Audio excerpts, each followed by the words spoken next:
नमस्कार, मी तुफानी आली हुकी दिली बुकी मध्ये आपलं स्वागत। फुटबॉल वर्ल्ड कप एकदाचा संपलाय। भारतात फुटबॉलचे प्रेक्षक असले तरी आपल्याकडे काही केल्या फुटबॉल काही रुजत नाही। तुफान, काय केलं पाहिजे म्हणजे भारतात फुटबॉल रुजू शकेल? सरकार म्हणतंय त्यांनी ऑलरेडी पावलं उचललेली आहेत। म्हणजे क्रीडा मंत्रालय सक्रिय झालेलं दिसतंय। क्रीडा मंत्रालय काय करणार? त्यात गॅसचे भाव वाढवण्याचा विचार केलाय ना, त्याबद्दल बोलतोय मी। अरे, गॅसचा भाव वाढवून फुटबॉल मध्ये प्रगती कशी होणार?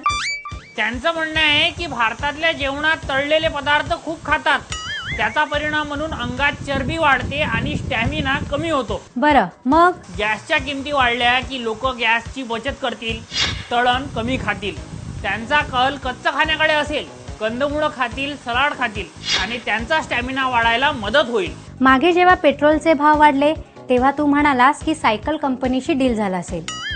रेल्वेचे भाव वाढले तेव्हा तू म्हणालास की लोक आता इन्कम वाढवण्यासाठी कष्ट घेतील, आणि आता गॅसच्या दरवाढीचा सुद्धा तू असा स्थिर पगडा संबंध जोडतोयस। हे बघ, महागाईचं टेन्शन घेऊन काही उपयोग नाही, ती वाढतच जाणार आहे। विनोद केला तर किमान हसू तरी येईल, कारण हसणं काही महाग झालेलं नाही। खरंय तुझं, पण महागाईवर वेळीच आळा घातला पाहिजे, नाहीतर हसता हसता अश्रू कोसळायचे आणि याचा परिणाम हा सरकारला भोगावा लागेल। तुर्तास इथेच थांबतोय। पुन्हा आपली भेट नव्या खुसखुशीत बातम्यांसह।